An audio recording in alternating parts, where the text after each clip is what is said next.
Good day everyone! In this video, ituturo ko sa inyo kung paano ko ginuguhit o ginagawa yung mga buhok sa mga portraits ko.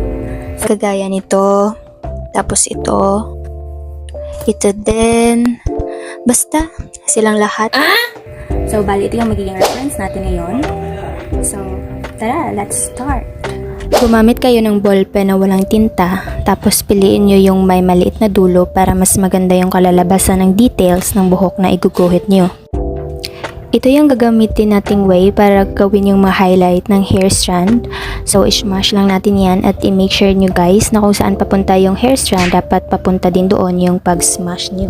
Sa part na ito guys, nagulat ako kasi akala ko yung ballpen na ginamit ko ay wala ng tinta. Pero look kung anong nangyari. Pero never mind. Pagkatapos, gumamit ng charcoal pencil, ismash natin doon sa mga dark areas o mga dark parts. So, as you can see, makikita na natin na lumitaw na yung mga hair strand na ginawa natin gamit ang ballpen na walang tinta.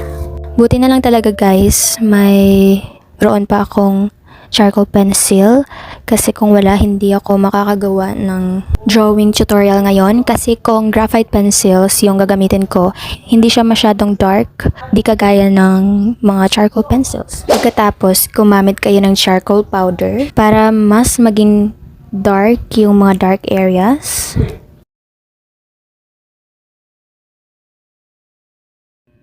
Pagkatapos nating ilagay ang charcoal powder, gumamit tayo ng pencil eraser. Gagamitin natin ito para mas makita o mas lumitaw yung mga highlights ng hair strand na ginawa natin.